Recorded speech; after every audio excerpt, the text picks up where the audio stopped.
بسم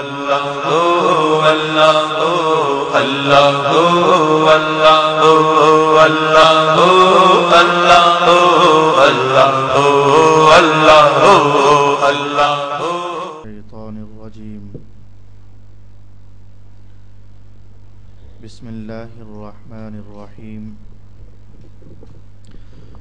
اللہ یبسط الرزق لمن یشاء ویقدر وفرحوا بالحیاة الدنیا وما الحیاة الدنیا فی الآخرة الا متاع صدق اللہ مولانا العظیم الصلاة والسلام علیک یا سیدی یا رسول اللہ الصلاة والسلام علیک یا سیدی یا حبیب اللہ الصلاة والسلام علیک یا سیدی یا شفیع المذنبین وعلى آلک واصحابک یا سیدی یا رحمة للعالمین.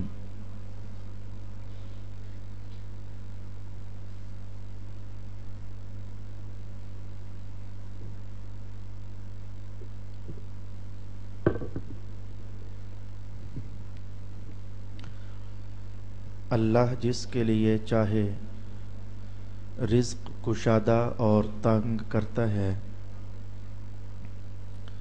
اور کافر دنیا کی زندگی پر اترا گئے اور دنیا کی زندگی آخرت کے مقابل نہیں مگر کچھ دن برت لینا. صدق اللہ مولانا العظیم. برادران گرامی مرتبت، تلاوت کردہ آیات طیبات میں اللہ رب العالمین نے اس حقیقت کو آشکارا کیا کہ رزق کا تنگ ہو جانا اور رزق کا کھل جانا یہ اللہ رب العالمین کے چاہنے سے ہے. اللہ چاہے تو کسی کا رزق کشادہ فرما دیتا ہے اور اللہ چاہے تو کسی کا رزق تنگ فرما دیتا ہے. اس آیہ کریمہ کو ہم نے آج اس انداز میں سمجھنا ہے کہ ہم کیسے جانیں کہ اللہ کس کا رزق کشادہ فرماتا ہے، اور ہم کیسے جانیں کہ اللہ کس کا رزق تنگ فرما دیتا ہے. قرآن حکیم کی آیات ہماری رہنمائی کرتی ہیں. اللہ تعالی نے ارشاد فرمایا، من اعرض عن ذکری فإن له معیشة ضنکا. جو شخص ہمارے ذکر سے اعراض کرتا ہے، ہماری بندگی سے منہ موڑ لیتا ہے، ہماری عبادت سے پہلو تہی کرتا ہے، اپنے آپ کو ہماری رحمت کے جھونکوں سے کھچا رکھتا ہے، تو اس بندے کا انجام اور نتیجہ پھر یہ ہوتا ہے ہم اس کی معیشت تنگ کر دیتے ہیں، اس کا روزگار تنگ ہو جاتا ہے، اس کا رزق بھی تنگ ہو جاتا ہے. تو اللہ رب العالمین کی بندگی سے ہٹنا ہم نے پہلی چیز دیکھی کہ رزق کو تنگ کر دیتی ہے. تو آٹومیٹیکلی اس کا نتیجہ ہمارے سامنے ہے کہ جو شخص اللہ کی بندگی میں آگے نکلتا ہے، جو شخص رسول پاک صلی اللہ علیہ وسلم کی اطاعت میں آگے بڑھتا ہے، اللہ رب العالمین اس کے رزق میں کشادگی ارشاد عطا فرما دیتا ہے. قرآن حکیم کی دوسری آیت جس سے ہم رہنمائی لینا چاہیں گے، ارشاد ہوا، من یتق اللہ یجعل لہ مخرجا ویرزقہ من حیث لا یحتسب. جو شخص تقوی اختیار کرتا ہے اور اللہ سے ڈرتا ہے، اللہ تعالیٰ اس کی مشکل میں اس کا نکلنے کا راستہ پیدا کر دیتا ہے اور اسے رزق عطا فرماتا ہے وہاں سے کہ جہاں سے وہ سوچ بھی نہیں سکتا اور وہ گمان بھی نہیں کر سکتا. یہ جو ابھی میں نے آیت میں بات کہہ دی، یہ بعین ہی وہی بات ہے جو تھوڑی دیر پہلے میں نے ایک دوسری آیت کے نتیجے کے طور پر آپ کی خدمت میں عرض کی تھی۔ تیسرے نمبر پر ہم یہ آیت دیکھنا چاہیں گے۔ ارشاد گرامی ہوا وَلَوْ أَنَّ أَهْلَ الْقُرَىٰ آمَنُوا وَاتَّقَوْا لَفَتَحْنَا عَلَيْهِمْ بَرَكَاتٍ مِّنَ السَّمَاءِ وَالْأَرْضِ۔ اگر لوگ یہ بستیوں والے جن کی طرف انبیاء کرام بھیجے گئے اور جن کی طرف رسولان عظام تشریف فرما ہوئے، یہ بستیوں والے لوگ اگر کہیں دو کام کرتے، یہ ایمان پر قائم رہتے اور تقوی اختیار کرتے۔ میں نے آپ کو پہلے بھی کئی بار کہا، ہر دور کے نبی کی تابعداری کرنا ہی تقوی کہلاتا ہے، ہر رسول کی پیروی کرنا ہی تقوی کہلاتا ہے۔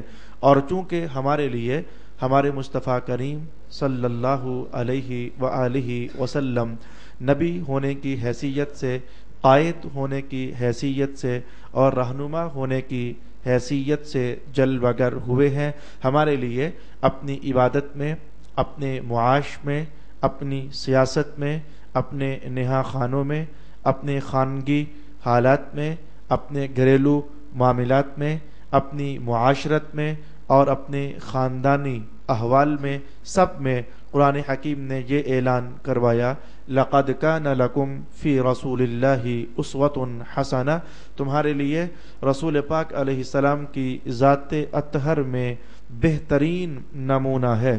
تم زندگی کے جس بھی گوشے اور شعبے سے تعلق رکھنے والے ہو، تمہیں اسی شعبے کے حوالے سے مصطفیٰ جان رحمت صلی اللہ علیہ وآلہ وسلم کی ذات میں نمونہ میسر آئے گا۔ تو رب کائنات نے فرمایا کہ دو کام اگر ایمان سلامت رہتا اور تقوی سلامت رہتا تو اللہ رب العالمین یہ کرم کر دیتا، کیا لَفَتَحْنَا عَلَيْهِمْ بَرَكَاتٍ مِّنَ السَّمَاءِ وَالْأَرْضِ، تو ہم کھول دیتے ان کے لیے آسمانوں سے بھی برکتوں کے دروازے اور زمین سے بھی برکتوں کے دروازے۔ یہ تیسری آیت آپ نے محسوس کر لیا کہ پھر ادھر آ جڑی کہ اللہ رزق کھول دیتا ہے اس شخص کا جو شخص رسول مکرم صلی اللہ علیہ وآلہ وسلم کی ذات گرامی سے جڑ جاتا ہے، اطاعت کے حوالے سے، تابعداری کے حوالے سے اور پیروی کرنے کے حوالے سے۔ 11ویں سپارے میں سورہ ہود میں بھی اللہ تعالیٰ نے صرف الفاظ ہی مختلف کیے ہیں، عنوان پھر یہی ارشاد فرما دیا استغفروا ربکم ثم توبوا الیہ یمتعکم متاعا حسنا، استغفار کرو اور توبہ کرو۔ اور آپ چونکہ اس آیت کا درس قرآن تفصیل سے آپ سن چکے ہو، میں امام فخر الدین رازی کا چلتے چلتے ایک باریک سا اشارہ اور حوالہ آپ کے ذہن میں دہرائی کروانا چاہوں گا۔ استغفار کرو پھر توبہ کرو۔ استغفار کا تعلق اس بات سے ہے کہ اب تک جو گناہ ہو چکے اس پر نادم ہو جاؤ اور اللہ سے معافی مانگو، پھر توبہ کرو یعنی آئندہ پھر نہ کرنے کا عزم مصمم کرو۔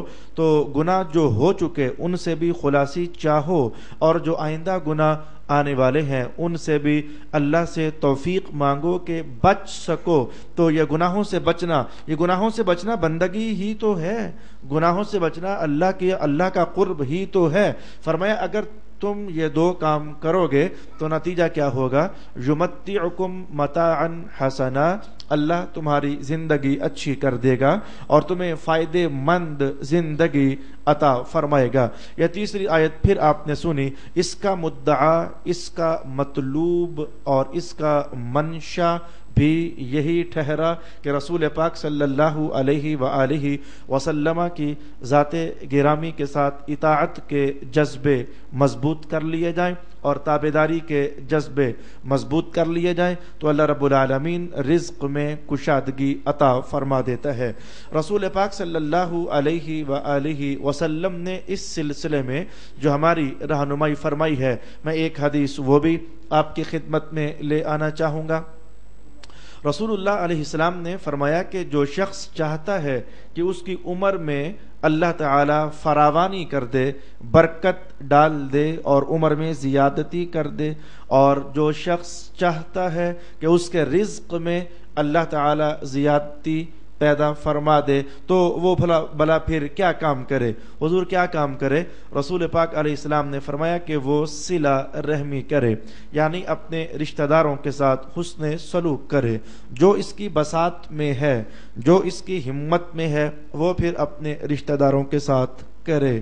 تو ہمت میں مختلف چیزیں ہوتی ہیں۔ اگر آپ کا رشتہ دار غریب ہے، آپ صاحب دولت ہو، تو آپ کی ہمت میں اب پیسہ ہے، آپ دے کر کے تو ان کی غریب پروری بھی کر سکتے ہو اور ان سے صلہ رحمی بھی نبھا سکتے ہو۔ اور اگر وہ بھی غریب ہے اور آپ بھی غریب ہو، تو ایسے میں ظاہر ہے کہ آپ کے پاس اسے دینے کے لیے کچھ نہیں ہے، لیکن حسن اخلاق تو اب بھی آپ کے پاس ہے نا، پیار سے ملنا تو اب بھی آپ کے پاس ہے نا، خندہ پیشانی سے ملن ساری کا اظہار کرنا اب بھی یہ تو آپ کے پاس ہے نا۔ وہ آپ سے تعلق توڑے اور آپ اس سے تعلق جوڑ کر رکھو، یہ سعادت مندی تو آپ کما ہی سکتے ہو نا۔ تو رسول پاک صلی اللہ علیہ وسلم کے فرمان عالی شان سے ہم نے پھر یہ سمجھا کہ اللہ تعالیٰ اس بندے کا رزق کھول دیتا ہے جو اپنی ماں کے ساتھ خدمت گاری کے رویے رکھتا ہے، جو اپنے باپ کے ساتھ خدمت گاری کے رویے رکھتا ہے، جو باقی رشتہ داروں کے ساتھ حسن سلوک کے رویے اختیار کرتا ہے، تو اللہ تعالیٰ اس کے رزق میں بھی کشادگی پیدا فرما دیتا ہے۔ قرآن حکیم کا ایک اور بھی سبق ہمارے سامنے موجود ہے، جس کی بنیاد پر اللہ تعالیٰ بندے کا رزق کشادہ فرما دیتا ہے۔ میری مراد کیا ہے؟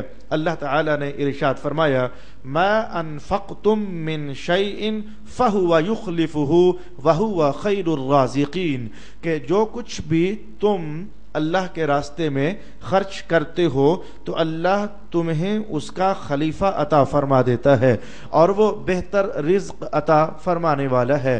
تو تمہارے خرچ کیے ہوئے کا بدلہ اس کا خلیفہ بصورت رزق بھی اور بصورت اجر بھی، بصورت آخرت بھی، بصورت ثواب بھی اور بصورت مغفرت بھی، یہ سب چیزیں، یہ جس کو ہم صدقہ اور خیرات کہتے ہیں، اس کے یہ تمام تر نتائج ہیں جو قرآن و سنت نے بیان فرمائے ہیں۔ تو الغرض میں نے آپ کی خدمت میں ایک اور سبب پیش کر دیا جس کی بنیاد پر رزق میں اللہ تعالیٰ کشادگی پیدا فرما دیتا ہے، اور وہ سبب کیا ہے؟ اپنے مال سے کسی اور کو حصے دار بنانا، اپنے رزق سے کسی اور کو حصے دار بنانا۔ اسی لیے تو رسول پاک علیہ الصلاۃ والسلام کے دربار میں، بلکہ حدیث تو بعد میں، مجھے سورہ نور کی وہ آیت یاد پڑ گئی جو میں پہلے حدیث کی صورت میں کہنے لگا، پھر میرے ذہن میں سورہ نور کی وہ آیت آ گئی۔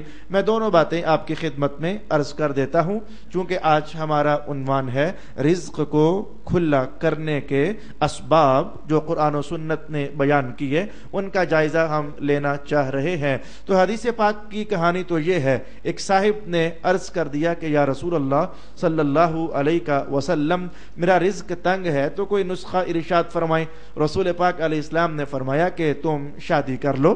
اب بظاہر تو معاملہ مشکل ہے نا، کہ پہلے ہی ہاتھ تنگ ہے اور یہ کہنا کہ شادی کر لو، یہ تو مزید اخراجات بڑھانے والی بات ہے، لیکن حقیقت حال یہ ہے شادی کرنے کی صورت میں کم از کم بیوی تو ایک فرد ہے جو اس کے رزق میں شریک ہو جاتا ہے اور یہ اپنا رزق اسے دینے والا ہو جاتا ہے۔ تو میں نے کہا کہ رزق میں کسی اور کو شریک کرنا، حدیث شریف نے بھی یہی کہا، اور قرآن حکیم کا تھوڑی دیر پہلے ایک بیان تو میں آپ کے خدمت میں لا چکا ہوں، اور جو سورہ نور کے الفاظ ہیں اس میں مولا کائنات نے ارشاد فرمایا، ان کانوا فقراء یغنیہم اللہ من فضلہ، کہ اپنے جو نوجوان ہیں ان کی شادی کروا دو اور ان کا بیاہ کروا دو. اگر یہ تنگ دست ہوئے بھی نا تو پتہ ہے کیا ہوگا, اللہ اپنے فضل سے انہیں غنا عطا فرما دے گا. تو یہ میں 3 جہتوں سے آپ کے سامنے یہ عرض کر چکا کہ یہ شادی کر لینا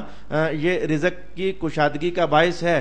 اصل میں شادی نہیں, پیچھے بات کوئی اور ہے. اپنے رزق میں کسی اور کو شامل حال کر لینا, تو اپنے رزق میں کسی کو داخل کر لینا, پیچھے بنیادی سبب وہ ہے. اسی لیے تو یہ زکوٰۃ دینے والے اس سال اگر وہ 2 لاکھ کی زکوٰۃ دیتے ہیں تو آئندہ سال آتا ہے تو وہ 2 کی پھر نہیں دیتے, وہ 3 کی دیتے ہیں, یا 4 لاکھ کی زکوٰۃ ادا کرتے ہیں, اس لیے کہ اللہ ان کے مال میں ترقی عطا فرما دیتا ہے. مجھے اب وہ 4تھے نمبر پر وہ قول بھی ذہن میں آ پہنچا ہے جو حضرت امام جعفر صادق رضی اللہ تعالی عنہ ارشاد فرمایا کرتے تھے کہ جب میں غریب ہونے لگتا ہوں, میرا پیسہ ختم ہونے لگتا ہے, تو میری جیب میں جو کچھ ہوتا ہے میں وہ بھی نکال کر تو اللہ کے راستے میں خرچ کر دیتا ہوں. تو جب وہ نکال کر میں ادھر دیتا ہوں نا تو اللہ رب العالمین کی بھی تو آخر رحمت ہے نا, وہ میرے دیے ہوئے کو بڑھا چڑھا کر پھر مجھے ہی عطا فرما دیتا ہے. میرے رزق میں یہ بڑھوتری اور زیادتی کا سبب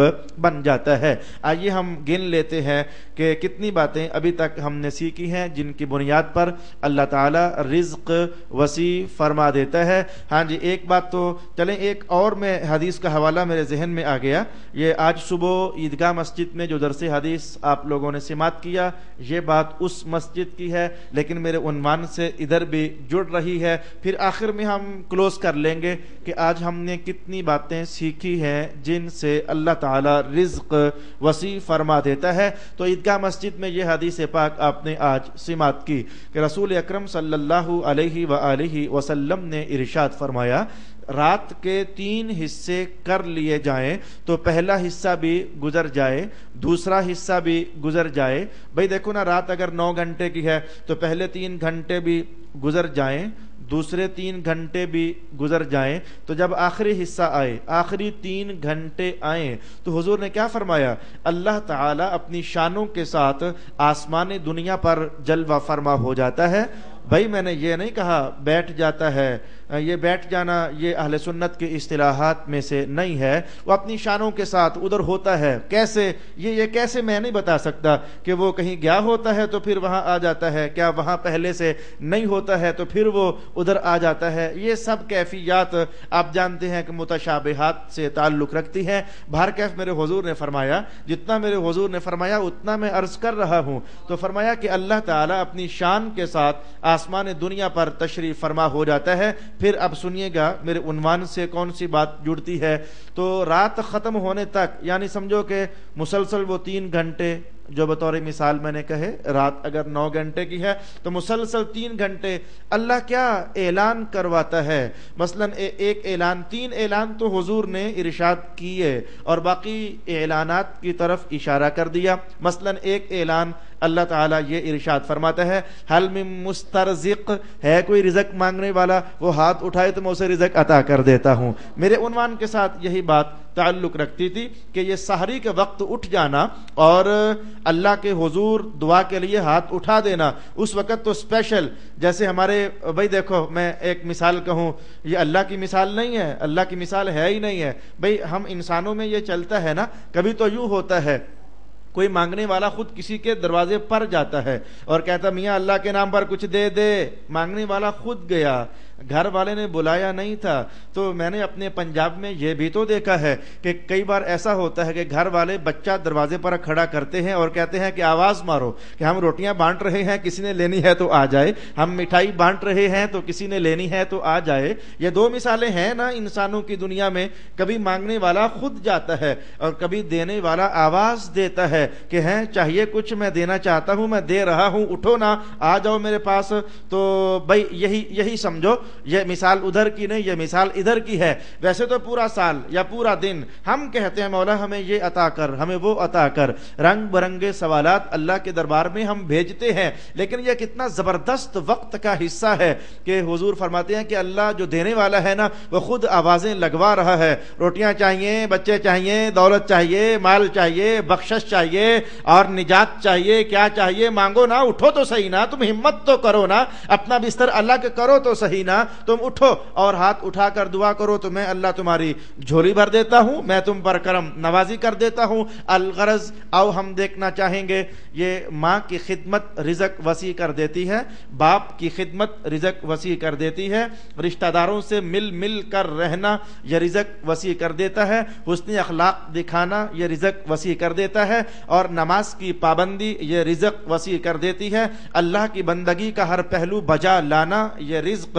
وسیع کر دیتا ہے, اللہ کے راستے میں خرچ کرنا یہ رزق وسیع کر دیتا ہے. اور پھر دعا تو ہے ہی ہے, دعا کے بارے میں تو آپ جانتے ہی ہیں کہ دعا تو ہے ہی ہے جو اللہ کے دربار میں کرنے سے اللہ رب العالمین رزق وسیع کر دیتا ہے. اور رزق تنگ کرنے کے بارے میں جو میں نے آپ کی خدمت میں قرآن حکیم کا جملہ عرض کر دیا وہ یہ تھا کہ جو شخص ہماری بندگی سے رخ پھیر لیتا ہے تو پھر ہم اپنی رحمت اس سے کھینچ لیتے ہیں اور اس کی زندگی تنگ کر دیتے ہیں, پھر وہ گوناگو مشکلات میں الجھ جاتا ہے, پریشانیاں اس کے گھر ڈیرا جما لیتی ہیں, جس کو ایک دوسرے موقع پر قرآن حکیم نے یوں ارشاد کیا ہے, ما اصابکم من مصیبت فبما کسبت ایدیکم, کہ یہ جو تمہیں مصیبتیں آ رہی ہیں یہ تمہارے ہاتھوں کا کیا ہوا ہے جو مصیبت بن کر تمہارے سامنے آ چکا ہے. تو یہ ہاتھوں کے کیے ہوئے گناہ یہ بات ہے اپنے مقام پر مسلم. زناکار کا رزق تنگ ہو جاتا ہے, شرابی کا رزق تنگ ہو جاتا ہے, جھوٹے کا رزق تنگ ہو جاتا ہے, بے نماز شخص کا رزق تنگ ہو جاتا ہے, وعدہ خلاف آدمی کا رزق بے برکت ہو جاتا ہے. یہ وہ رنگ برنگے اسباب تھے. آپ نے محسوس کیا ہے کہ اب 10 سالوں میں جو مختلف مقامات پر تفصیل سے ہم نے سبق سیکھے تھے آج اجمالاً میں وہی آپ کی خدمت میں دوبارہ عرض کیے ہیں, صرف جمع کر کے تو ان آیات کو اور ان احادیث کو آپ کی خدمت میں نے عرض کرنا چاہا ہے. اب ذرا 2 مشکل پہلو بھی ہیں, ہمیں ان کا بھی جائزہ لینا ہے. ابھی تک تو ہم نے یہی سمجھا کہ جو بندہ اللہ کے دربار میں جھک کر رہتا ہے اس کا رزق بڑھتا ہے. قرآن حکیم نے بار بار ہمیں یہی اشارہ دیا, جو شخص رسول پاک علیہ السلام کی اطاعت کے لیے بڑھ کر رہتا ہے اللہ اس کا رزق وسیع کر دیتا ہے. ابھی تک عنوان یہ تھا, لیکن ابھی عنوان ذرا تلخ ہو جانے والا ہے. ہاں جی, عنوان ابھی تلخ ہو جانے والا ہے. کیا قرآن حکیم کے الفاظ پہلے ہم ذرا دیکھ لیتے ہیں جو آج میں نے تلاوت کیے ہیں. اس میں اللہ تعالیٰ نے خود بھی ایک اشارہ دیا ہے کہ کچھ اور بھی ہیں جن کا رزق بڑھ جاتا ہے اور کھلا ہو جاتا ہے. وہ اشارہ ہمیں سمجھنا ہے. الفاظ میں غور کیجئے.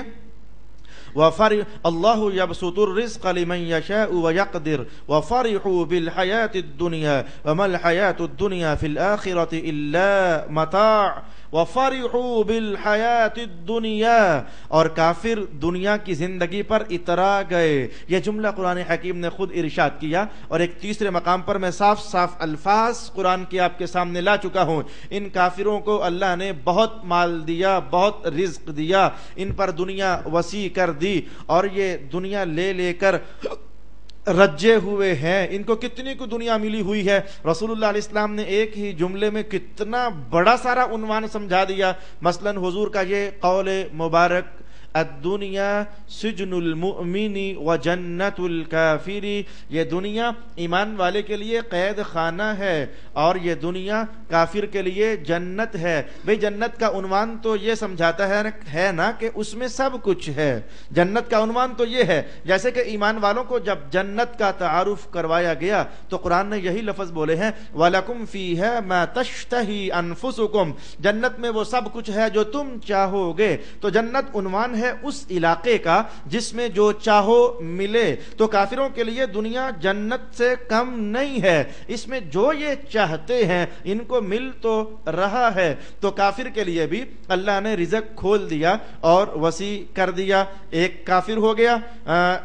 میں کافر کا حوالہ پہلے ہی ذرا نبیڑ کر آپ کی خدمت میں لے آؤں. قرآن کے الفاظ, وَيَوْمَ يُعْرَضُ الَّذِينَ كَفَرُوا عَلَى النَّارِ, جس دن کافروں کو آگ پر پیش کیا جائے گا. اذهبتم طیباتکم, اور ان سے کیا کہا جائے گا, فی حیاتکم الدنیا واستمتعتم بها, تم دنیا کی زندگی میں اپنی پسندیدہ چیزوں سے لذت اٹھا چکے ہو اور اس سے فائدہ حاصل کر چکے ہو، اپنی پسندیدہ جو تم نے پسند کیا دنیا میں تمہیں دے دیا گیا۔ فَالْيَوْمَ تُجْزَوْنَ عَذَابَ الْهُونِ، آج کے دن پھر تمہارے لیے ذلیل اور رسوا کر دینے والا عذاب ہے۔ اس آیت سے میں کیا سمجھوں؟ اس آیت سے میں وہ معنی سمجھوں گا جو حضرت امیر المؤمنین عمر ابن الخطاب رسول پاک علیہ السلام کو ملنے کے لیے اجازت طلب کی، حضور کے حجرہ ناز میں داخل ہوئے تو پتہ ہے کیا منظر تھا؟ کھجور کی چٹائی بچھی ہوئی تھی جس پر آقا حضور رحمت عالم لیٹے ہوئے تھے، اور ایک سرہانہ بھی تھا جس کے اندر خشک گھاس بھرا ہوا تھا۔ اچھا، پاؤں کی طرف کیا تھا؟ گھاس کی ایک ڈھیری تھی، وہ خشک تن کے پاؤں کی طرف پڑے ہوئے تھے۔ دیواروں کا منظر کیا تھا؟ 3 عدد کچے چمڑے خشک ہونے کے لیے دیوار پر لٹک رہے تھے۔ امیر المؤمنین حضرت عمر جب داخل ہوئے تو آقا حضور رحمت عالم ذرا اٹھے اور اٹھ کر کے بیٹھے تو حضرت عمر کی نظر پڑ گئی تو جسم پاک پر کھجور کی چٹائی کے نشانات محسوس کیے اور آنکھوں میں تھوڑی دیر کے لیے آنسو تیر گئے اور عرض کی، حضور اگر اجازت ہو تو آپ کے لیے کچھ ایک بستر تیار نہ کروا دیا جائے؟ یہ روم والے، یہ ایران والے، یہ قیصر، یہ روم، یہ کتنے دنیا کی نعمتوں میں ہیں، اگر اجازت ہو جائے تو آپ کے لیے بستر تیار نہ کروا دیا جائے؟ رسول پاک علیہ السلام نے جو جملہ فرمایا وہ جملہ یقیناً اس آیت کی تفسیر واقعہ ہو رہا ہے۔ حضور نے ارشاد فرمایا کہ اے عمر، کافروں کے لیے صرف یہی دنیا تو ہے، تو میں نہیں چاہتا کہ صرف یہی دنیا ہمارے لیے ہو، ہمارا سامان اللہ نے اگلے جہان میں تیار کر رکھا ہے۔ تو کافر کے لیے دنیا اگر ہے تو جاننا چاہیے کہ صرف دنیا ہی تو ہے۔ اور ایمان والے کی شان قرآن حضور رحمت عالم نے خود ارشاد فرمائی، مجھے وہ حدیث ذہن میں لپک آئی، فرمایا کہ کافر جب کوئی نیکی کرتا ہے اللہ اس کی نیکی کا پورا بدلہ اسی دنیا میں عطا کر دیتا ہے، آخرت میں پھر اس کے لیے کچھ نہیں ہوتا۔ من کان یرید حرث الدنیا نؤتیہ منہا وما لہ فی الآخرۃ من نصیب۔ قرآن حکیم کے الفاظ بھی مجھے یاد آ گئے، تو جو دنیا طلب کرتا ہے ہم اسے دے دیتے ہیں لیکن پھر آخرت میں اس کا کوئی حصہ نہیں ہوتا ہے۔ تو من کان یرید حرث الآخرہ نزید لہ فی حرثہ، اور جو بندہ آخرت طلب کرتا ہے ہم اس کی آخرت کی طلب میں اضافہ بھی کر دیتے ہیں، اور دنیا کی نعمتیں تو ہم نے آخر اسے دینی ہی ہوتی ہیں۔ تو آپ نے محسوس کیا کافر بھی ہیں جن کا رزق بڑھا دیا جاتا ہے اور جن پر دنیا کھول دی جاتی ہے، لیکن ساتھ ہی قرآن حکیم نے یہ بھی کہا ایمان والو مغالطے میں نہ پڑ جانا کہ تم تنگ دستی کی زندگی جیو، بنسبت کافروں کے تم تنگ دستی کی زندگی جیو، وہ خوشحالی کی زندگی جیئیں، تو مغالطے میں نہ پڑ جانا کہ وہ ٹھیک ہے ہم غلط ہیں، اس مغالطے میں نہ پڑ جانا۔ انہیں جو ہم نے بہت کچھ دیا اس کا حال سن لیجئے، اَيَحْسَبُونَ أَنَّمَا نُمِدُّهُمْ بِهِ مِن مَالٍ وَبَنِينَ نُسَارِعُ لَهُمْ فِي الْخَيْرَاتِ بَل لَّا يَشْعُرُونَ۔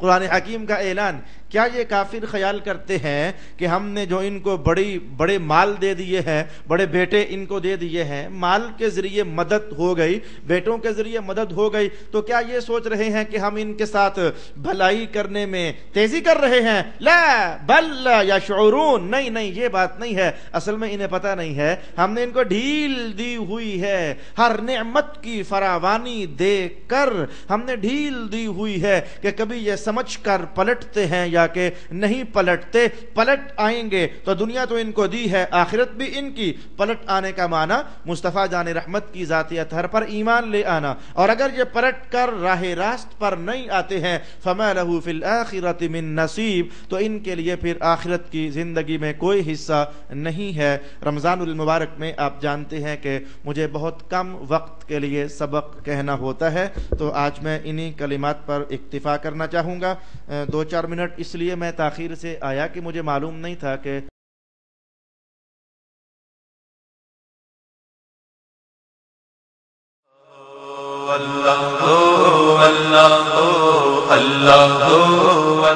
تو یہ کچھ پاکیزہ محفلیں ہوتی ہیں جو کیفیات دیتی ہے، کچھ پاکیزہ محفلیں ہوتی ہیں جو پاکیزہ احساسات کو جنم دیتی ہے، جو ذہنوں کو تھوڑی دیر کے لیے سکون دے دیتی ہے۔ اللہ کا نور رس رس کر بندوں پر نازل ہونے لگ جاتا ہے۔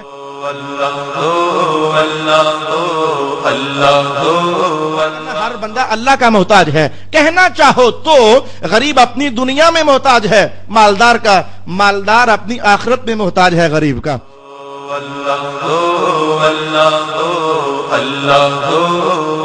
باطل گناہ کبھی کسی کو فائدہ نہیں دے سکتا ہے، اور مستفوی عمل جدھر جاتا ہے فائدہ ہی فائدہ عطا کرتا ہے.